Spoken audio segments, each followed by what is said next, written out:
Hello, good afternoon. We are here at Ngalan River, wherever it is. It's in Alangilan, Bacolod City. We're going to discuss to you about many things pertaining to river and bathing.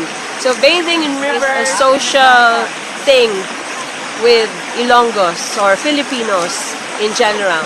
So let's find out what we're doing here in the river. So there's Beverly, Sherwin, Ron, Rez, and Lisa who prefer not to get wet. Not this time.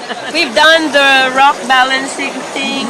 So what we do is to balance the rock on top. So I'll try to add one more rock.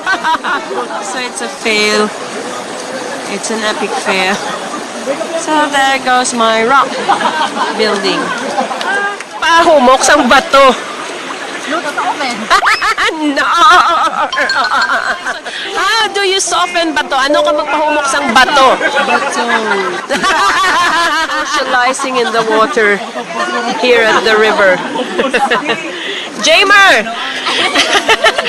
Anong masiling mo sa aton sa suba? Ang tubig. How is the water?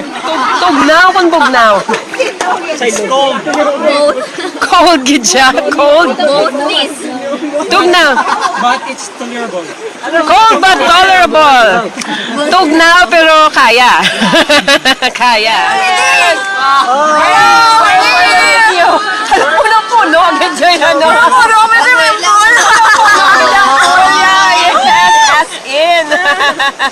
Hello! So the river is called Suba, but it's not really a big river, probably a creek. And the temperature actually is just moderate, just the right cold and cool, cold tugnaw, cool bugnaw. And we're just having a great laugh, just enjoying each other's company. Katlaw or kinatlaw is laughing, just having a good laugh. Basa, get wet. So si Bev na basa. So Bev got wet. Finally. 5 minutes, open 5 minutes.